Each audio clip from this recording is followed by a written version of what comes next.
Hey, Carolyn, how's it going? Hello, it's so going. Not only are you going to introduce me to somebody that you had the opportunity to speak with before and see her exhibit in person, but she's also in Ottawa.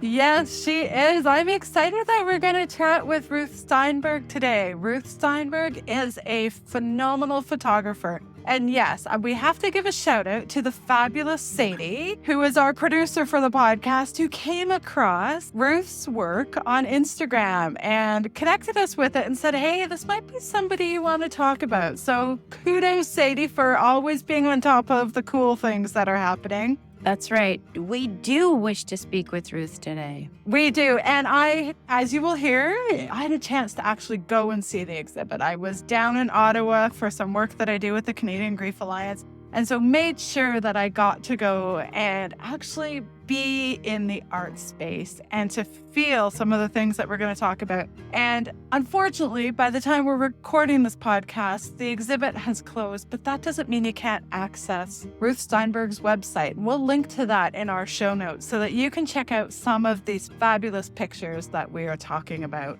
So, Keri, I think we better get that conversation happening. Let's get it going. Ruth, we are so glad you could join us today. I'm so excited to speak with you. I, as you know, had a chance to visit your fabulous exhibit and learned a little bit about your friend Alma and was amazed by the photographs. And so thank you for carving out some time to talk with us. And so I'm interested about how you got into photography and thinking about what photography allows you. And we did our homework and saw in your bio that photography allows you to enter into worlds that are different from your own. So what was it about Alma's world that was different from your own, and how did that start? Well, I mean, Alma was not a new acquaintance. I lived across the street from Alma for 27 years. And the first few years, she was still a very active woman. She was in, at that point, maybe her late 60s, early 70s. And so we saw each other coming and going. And, you know, I was also almost 30 years younger. So I wasn't so interested in keeping up with a 60, 70-year-old woman. I had, you know, my own peer group. But when I started getting into photography, both of us had slowed down at that point. And she's just such a fabulous woman, and with a fabulous face and a fabulous energy.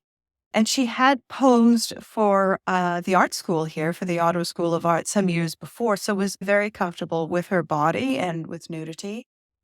And the very first time I photographed her, I was doing some part-time studies at the photography school. But when I went into full-time studies, I did a series of nudes with her, which at the time she was about 91. So it was quite controversial when the portfolio show came up and there's this nude of Alma.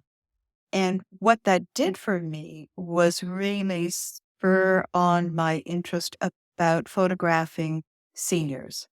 Because the response from many of the viewers was disgust, which totally blew my mind. Like, why am I showing an old lady body? Because we're not used to seeing that. We're used to seeing young, nubile bodies. So from there, my interest in making seniors visible, that became a kind of obsession. And I've done now 3 projects around issues of seniors living as an elderly person, the project on my mom. Then I did a series of nudes where Alma also was featured, and then, of course, Alma's story. So that's how Alma and I connected photographically, but well before that as well. Wonderful to hear about Alma. And I want to do a quick shout out because you live in Ottawa, which is the place of my birth.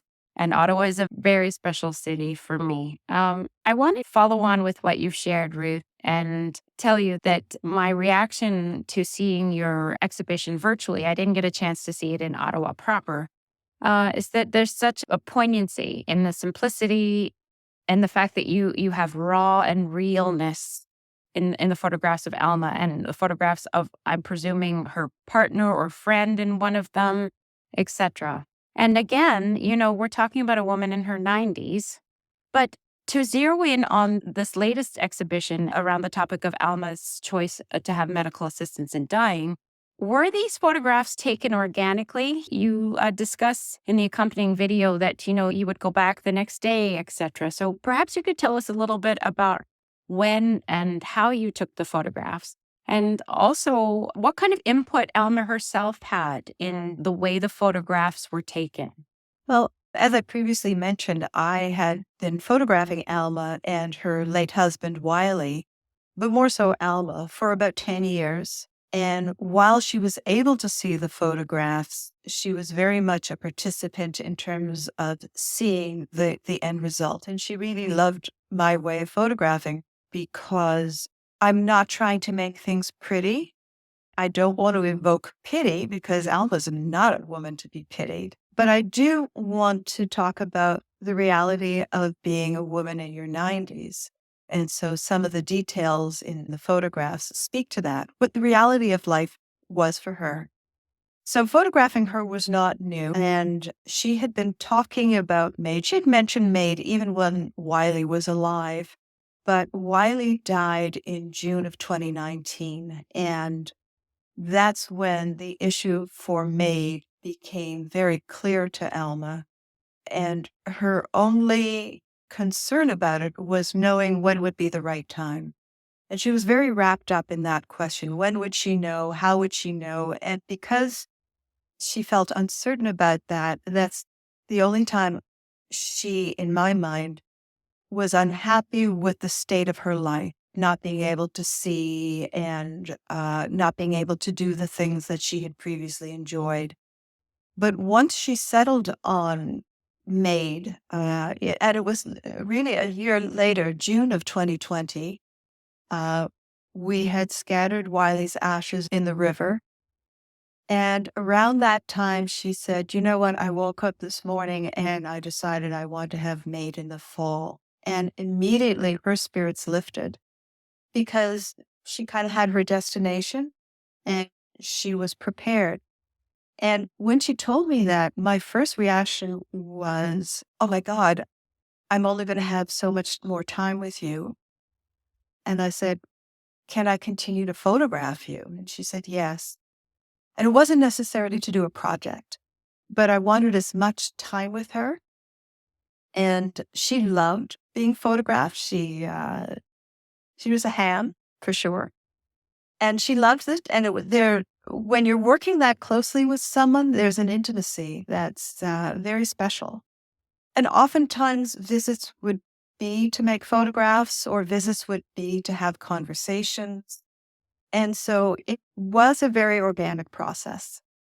She couldn't see what I was doing, but she was very much a willing participant and very curious about the whole thing. And I would tell her, okay, I need to go upstairs to your bedroom. I want to do some details. And so she'd come up and join me. And she'd say, what are you photographing? And I would tell her. I mean, she could sort of see, but she couldn't really see. So she was very much a collaborator. She didn't suggest poses, but she also never said no to anything I suggested, including the final image in the show of her lying in the leaves, which is crazy when you think about it. She's 97 years old. It's bloody cold outside. I'm asking her to lie down in a park in leaves, and she didn't hesitate for a minute. So she was very much on board. I bet. And I have to say, when I was walking through the exhibit, that was the sense I had, was one of deep and trusting friendship, but also a high level of respect. And if I can circle back to some of the comments you were making earlier about how it's unusual to see photographs of a 90-something-year-old woman nude, but also in a vulnerable state. There's a very powerful one of her lying in bed, which to me it felt so normal, but also powerful in its normalcy, right? And intimate because you had the opportunity to glimpse that. And I, of course, read through the guest book, and there were a lot of Alma's friends and fans, if we can call it that, who had seen her, which I loved kind of getting to know her a little bit better through those comments. people would say in their comments about how you did right by Alma. That might not be an exact quote, but that was the message. And I thought that really also came out as someone who hadn't met either of you. The sense of respect in the photographs and care for each other was definitely there. And I was quite nervous actually putting up the show. Not that I didn't believe in the work, but that Alma had such a rich and full life and knew people from so many different aspects of her life, whether it was Raging Grannies or street theater or feminist books, or her canoe trips, all that stuff. And so I didn't want to presume that this is Alma. This is my relationship with Alma. And what I was worried about is people would see what I interpreted as how Alma was for me and say, that's not Alma. So I was really gratified when people did tell me, yeah, that's my experience of Alma too. Different in that we did different things than what you did. But the Alma energy and honesty and her practicality, that's the Alma that they knew too. And her strength to be brave and to share in that way so that someone like me who is actively aging can get a sense and imagine what is it like to be that comfortable in your skin and feel that connected to someone that you want to leave a legacy in that way. And I think that's sensational. Yeah. And for Alma, her whole life was built around social justice and activism. And one of the reasons she was ready for MAiD was that she could no longer participate. She couldn't write because she couldn't see the keyboard. She was not strong enough to walk up to Parliament Hill anymore and protest. There were a lot of things that were no longer available to her to be an activist for social justice. So this opportunity once we realized, oh, wow, we're developing something here. We're developing something significant. What do we do about it? She really was excited at that idea and about doing the audio recording. The idea for the video only happened after she died. But doing the audio recording, because as she says in the video, I want to tell people about this. And it was her last opportunity to be a social activist. So, which kind of, I think, is extraordinary in that to her last breath, she was true to her values and her commitments and to what mattered to her. You get an incredible sense of Alma. And again, I'm going to touch on that word that you used, Ruth, values. What made Alma tick, but also what made her a fervent social justice warrior? And why was that so important to her, even leading up to her death? We, in our studies, Kathy and I do something called digital storytelling. And we believe in the work that we do, in the power of the story and the power of the story to translate for the viewer. What is so interesting about what you're saying is that Kathy and I also believe that process, you've talked about spending those moments with Alma and collaborating and making those choices as a unit, respectfully and purposefully. But you also kind of said something interesting just then about the product itself. So posthumously, Ruth continues her social justice activism in your exhibition, right? In her ability to say, this is something that I co-collaborated with Ruth, and here it is, and take from it what you will, because this is it in its raw and real form. But this is my story to tell. So incredible to think that story then takes on a life of its own. And, it's funny when we were setting up the exhibit and, I had obviously seen and heard the video that I made from time to time, but not for a long time. You make it, you view it, you put it away. And so when we set up the exhibition, we did a sound check on the video. Just hearing Alma's voice fill the room was quite overwhelming. It really was. I felt her presence so strongly. It took me a moment to, of course, I knew that she was dead. It's not like, oh, here's Alma in the room, but it really, her presence was so very vital that it kind of took me aback. I can only imagine, because when I heard her voice in the setting with the photographs as well, it was very powerful too. And I had gone to the exhibit with my fabulous sister-in-law. And she, when she first heard the voice, she went and found and stopped. And it was like, wow, to be in that space, to see the pictures, and then to hear the voice was a powerful piece. And so I'm wondering, Ruth, did honoring your relationship and a piece of Alma's story, how has that changed your own thinking about dying and death and loss and grief? Um, I think Alma's was the most beautiful death, quite honestly. I assisted a friend, not through MAiD, because MAiD wasn't available then, but I assisted her in her last year of life. And it was a very challenging year emotionally, for sure. And then a very dear friend of mine, a former professor who became a friend, chose MAiD but had to go to Europe because she was an applied linguistics professor. So language and words were her everything. And she developed a form of dementia, Alzheimer's, that affected her speech center. And for her, she could not, her self concept would not allow her to continue on unable to communicate with people. And of course, in Canada, we don't have the advance directive opportunity. And so she decided for MAiD because she wanted to live with a particular quality of life and she wouldn't compromise that. And there was a real sadness for me about that, as well as her other friends, because we literally had a going away party 2 weeks before she got on the plane. And there she was, vibrant and very alive. She had lost some capacity, but not a lot. And so for her to get on a plane and not come back, there was such a disconnect with that.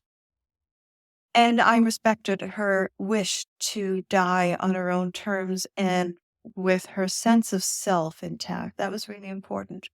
My sister-in-law had MAiD 6 months after Alma. And again, that was a blessing because she was terminally ill and they were unable to manage her pain. And so grateful that she didn't have to spend an extra week or days or months with that kind of pain and no relief. And then a week ago, this very day, another friend chose MAiD because she, again, was at the very end of her life. Chemo had failed, the cancer had spread, she was not in good shape. And so she was able to leave knowing that some work she was developing had moved forward. She had family with her. It was peaceful and the suffering was over. So I don't have a sense of what happens in the afterlife the way that Alma did. I don't. For me, when the body dies, I'm not sure about what happens to the spiritual energy or any of that stuff. But I do know we all die.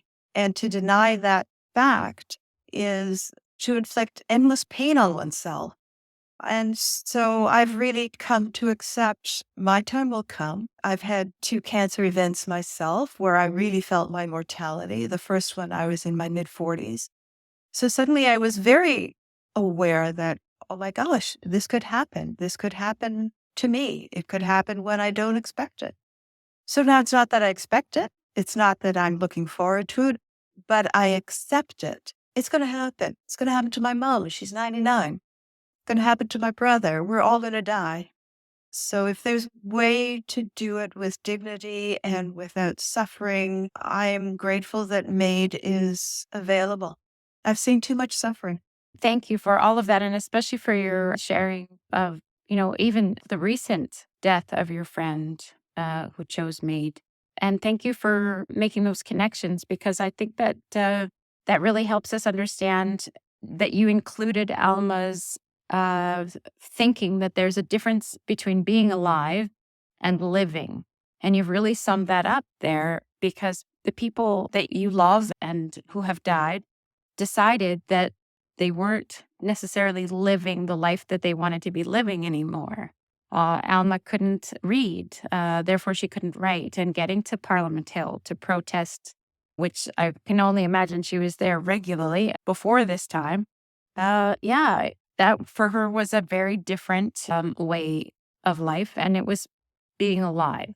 And I think what you've done there too is said that opting for MAiD in these instances was really a decision when life was really about existence and not about really thriving.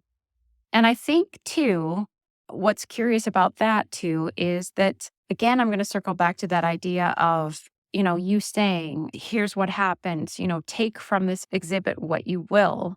Perhaps you could tell us about your thinking process or your conceptual process about how people would view the exhibition and what you really wanted your audience to have as takeaways. Kathy and I often talk about digital storytelling and what are the things that the creator wants the audience to really sit with? What was it that you were hoping people would sit with when they viewed Alma? I'll answer that. I want to circle back to something you said at the beginning of this question when we talked about people choosing death when they could no longer have the kind of life or the vitality. And we had talked about this before we started the podcast, and that's my mom. And my mom, who will be 100 in April. And certainly, from my point of view, how she's living her life would not be satisfying because it's quite limited. I mean, she does go out for her walks. She's remarkably healthy, but the life is limited. And for me, maybe that wouldn't be a life that I would want to have. But it is a life that she is enjoying, that she is choosing. She would not consider MAiD because she could no longer do the things that really mattered to her. She has found value in the little things that she can do. And I really want to highlight that because I don't want the listeners to think that I think MAiD should be, gee, I can no longer ski downhill or, all the fun stuff I used to do, so I'm getting out of here.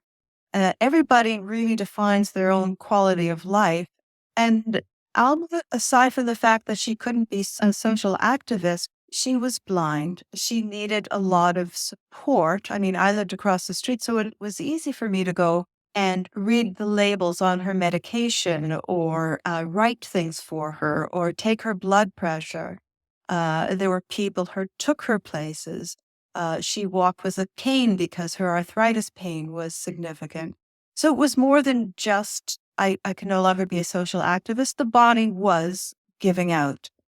And so I really want to make that distinction. But I will now answer what you asked about my own hopes or expectations. And, Alma said it in the video. She just wants to make people aware. I tried very hard for this not to be a pro-MAiD exhibit. I'm a photographer. I'm an artist. This is what I do. This is what my specialty is. I tell people stories. In this case, I was telling Alma's story, and Alma wanted to tell people about MAiD. My own personal views about MAiD I never discussed because it's not relevant to the work I was making.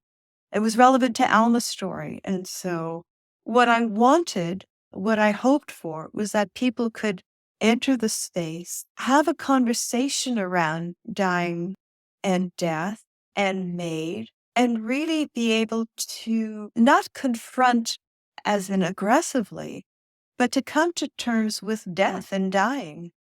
And that MAiD is one option for people under very particular circumstances, as Alma also made clear, but to kind of help us come to terms with, yes, we're all going to die. But I also didn't want it to be morbid. And I think Alma was the best ambassador for that because she loved her life. I had an interesting conversation with a friend who's a painter. And after he saw the show, he came to me and he said, I'm quite unsettled by this. And I said, what's unsettling? He said, well, I look at the photographs and she seems so happy and she seems to be enjoying her life. And yet she's choosing to die. And I said, they're not incompatible. She chose her time of death.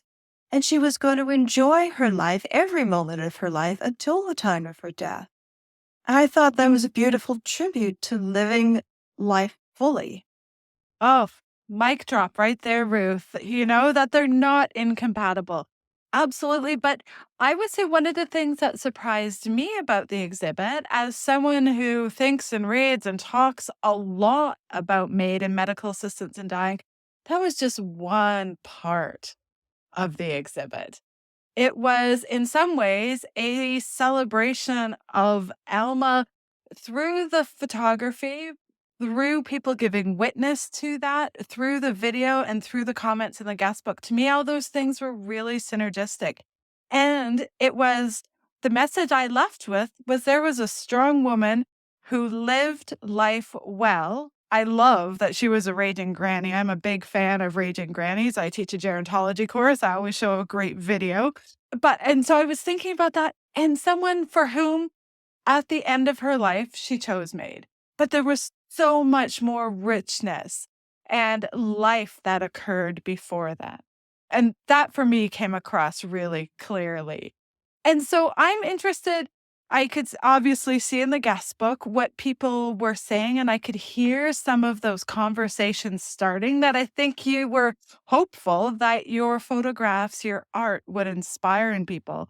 But what's it been like for you as the artist behind the photographers, as someone who, can I say, loved Alma and had a deep relationship with her? What's it been like sharing that with people?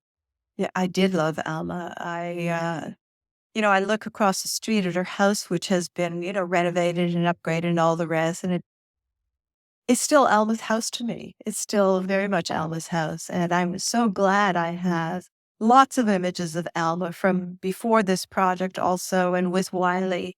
I'm really proud of the friendship I had with her. And she knew so many people in Ottawa because she's been involved in so many things. And so here was an opportunity because when Alma died, her body was cremated, but there was no service.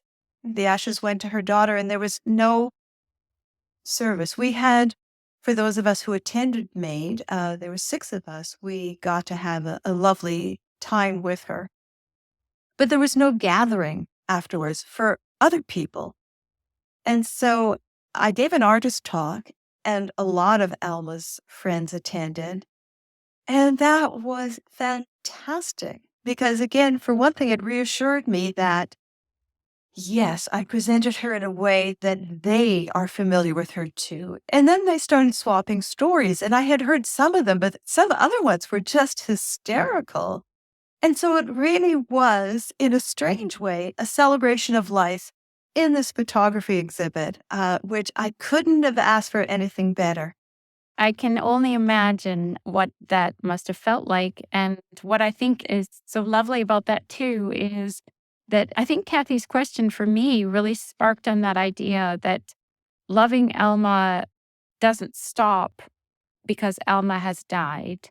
Loving Alma continues because death ends a life, not a relationship, and that you have created this bond, this product, through the process that you went through in, that first photography project, and then in the subsequent one where she had, set the date that she wanted to have made. I think what's also I really appreciate, and this isn't really a question, it's just more of a statement, is I really liked, Ruth, that you took us back to this idea that help our listeners and myself really understand that MAiD is not an extreme decision in the sense where I cannot, throw myself down a zip line. So, but I could, 25 years ago. So let's end this show because I think we're inundated in our media and all sorts of outlets. So many of our guests have shared with us that this decision making is heavy and laden with thoughtfulness and purpose and really thinking about what all of this means. And you sharing that is really important because it also goes back to a conversation Kathy and I had with another guest about how her father chose MAiD, also a social justice activist. And it was a decision that he really actively pursued right up until really the day before he had the procedure, or what Stephanie Green calls he was delivered using MAiD. So I think that's a really important point, and I really thank you for contributing that. You're welcome. Yeah. I mean, I was present for part of Alma's first assessment. I asked her permission, and she asked the doctor, and the doctor agreed. And they wanted some time privately at first. And lucky for Alma, the first assessor also happened to be her family doctor. So they already had a wonderful relationship. And it was her family doctor who kept reassuring Alma, don't worry about the date. You will know. You don't have to arbitrarily choose something. At some point, you will know. And that is the experience Alma had. But when I did join them, I was struck by the compassion of the doctor, how thoughtful the questions were. I mean, sure, she followed a questionnaire, the standard questionnaire, but she went beyond that. And I imagine every assessor does, depending on where the conversation takes them. This is serious stuff. This is a very serious topic. You want to assess why someone willingly lets go of life. What's behind that? Is it depression? Is it sadness? Is there conviction? Is there pain? Are you feeling coerced? Are you all of those things? And it's so important to tease that out. And that's what I was struck by. It was a really beautiful and respectful conversation. The doctor was thoroughly convinced by Alma and impressed by Alma. And I have to say, even on the day of the MAiD service, I mean, they are, of course, obliged before they start the procedure to ask again. But before that, Alma and the doctor went up to the kitchen to sign some papers, and they asked me if I would come up to witness. And again, the doctor said to Alma, don't have to do this. You can change your mind, and no one would be angry with you. No one would be upset. And Alma was very clear about it. There was no tears. There was no, "Oh, I don't know, maybe I'm making a mistake." She was so clear, which for me as her friend was deeply reassuring that she was going into this wholeheartedly. And that is a beautiful gift to receive as someone who loves someone who is choosing MAiD, to know that they are going in, to use your word, wholeheartedly. And I think it's hearing stories like that helps to deepen our understanding around MAiD. And Ruth, you've been interviewed by a couple of different media outlets, but I really appreciated your interview with CBC. And you spoke about your experiences having heard from some people who weren't really clear on their position around MAiD. But having been to your exhibit, learning about Alma and hearing her in the video, they changed their thoughts about that. How do you think your art of the photographs of Alma helps people to think deeper about things? Well, I think because it's about an individual and you get to witness that particular person, their life, how they live, the day-to-day activities. So it's no longer a concept. It's not, the idea of MAiD that one debates pro or con. It's about being present to a woman and how she's living the last final months of her life with great joy and as much purpose as she can, knowing that she's chosen for herself to leave this life on her terms and with great dignity. So I think when people see that, it opens a door to thinking differently, that we're not killing off the elderly, but that here's one example. What do you think? What does that, what do you consider about that? And as I said earlier, I'm not trying to convince anybody. That wasn't my purpose. My purpose was to honor my friend and to honor what it is to live as a 97-year-old knowing that you're going to die and what makes a good quality of life. And, those last 5 months of her life were good quality. However limited and however dependent she was, she had a beautiful life. In fact, she was supposed to, her original date for MAiD was October 30th. And towards the end, I guess about 2 or 3 weeks before then, she said, I have to extend it because ever since people heard that I was dying, everyone wants to go out with me and I'm having so much fun. And she had things she wanted to put in place to make it easier for her surviving daughter. So she waited another week. And it wasn't, oh, I'm not sure about this as much as, gee, I'm having a party right now and I'm enjoying my life right now. So let me have every last crumb of it before I close the door.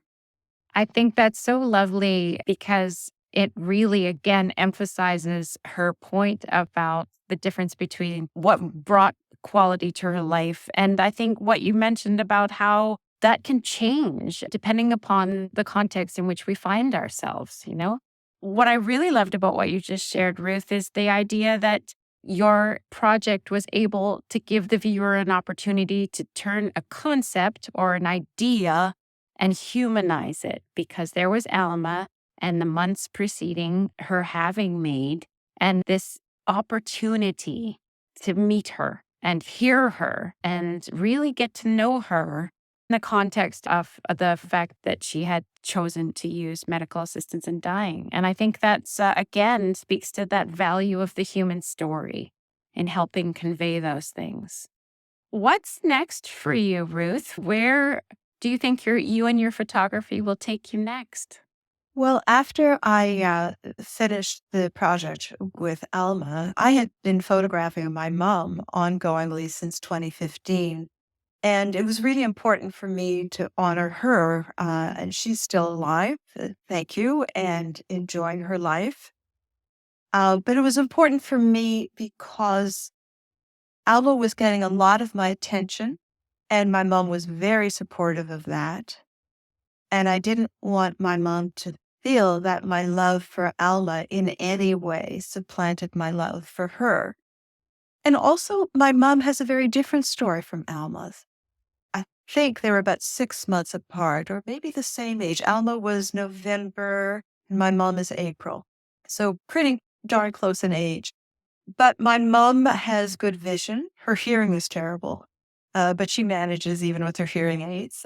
She's far more mobile.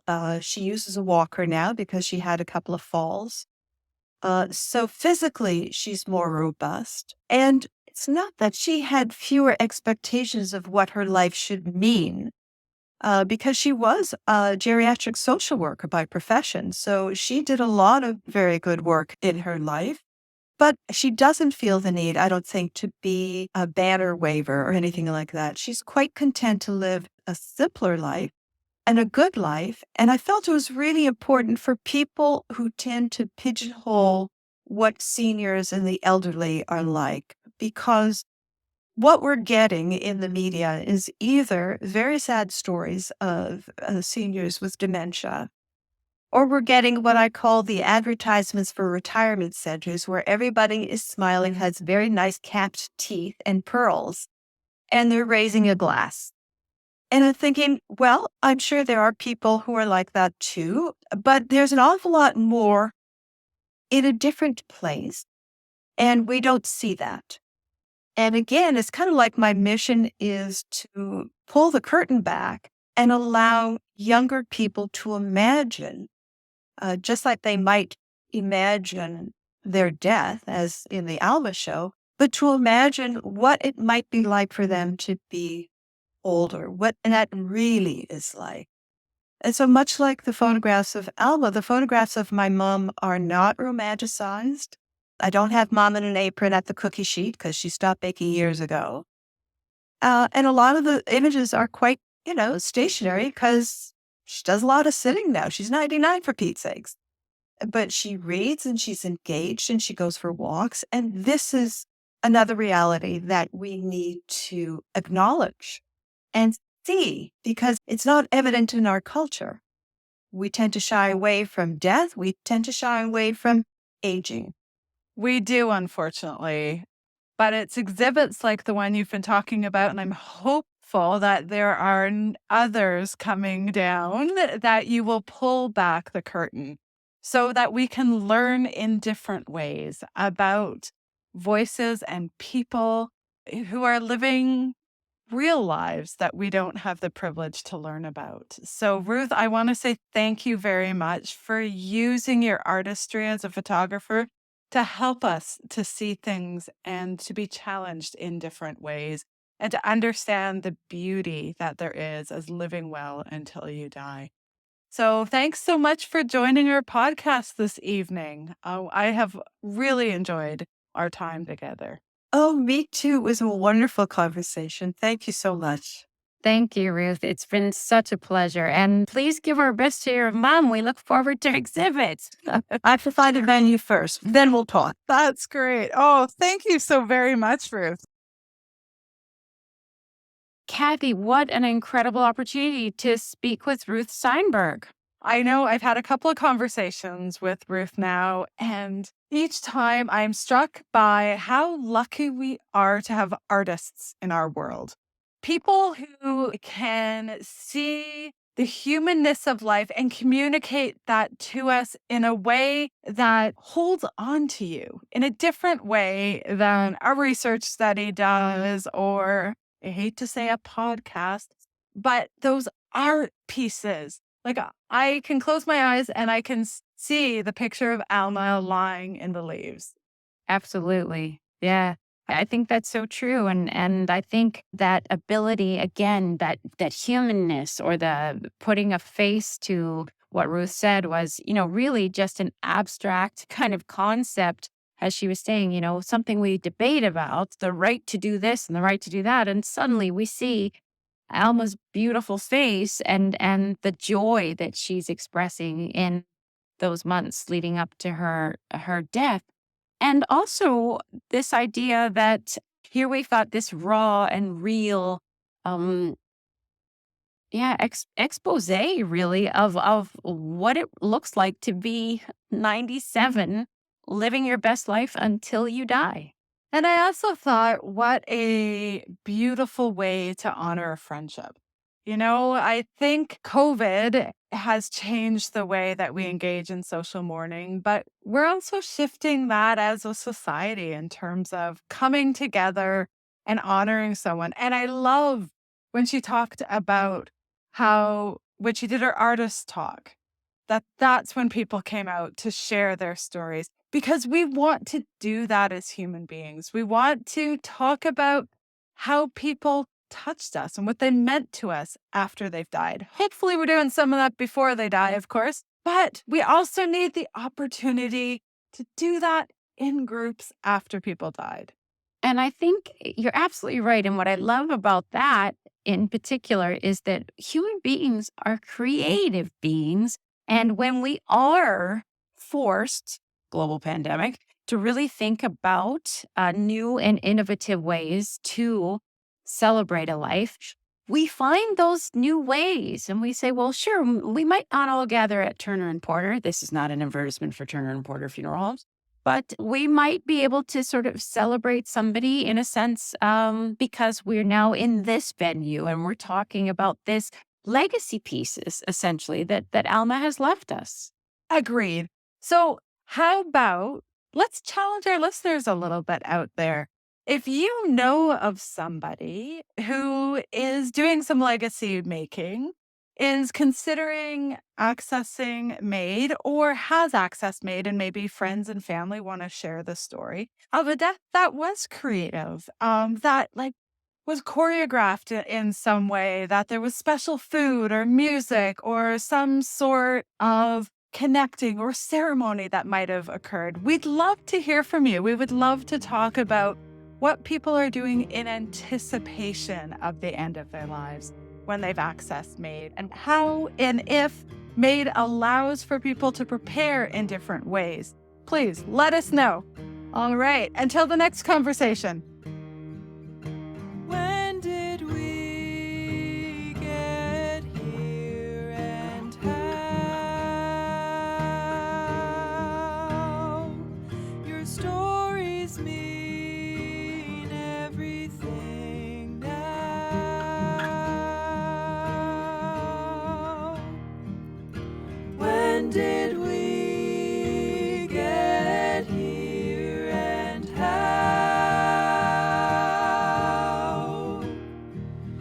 stories meet.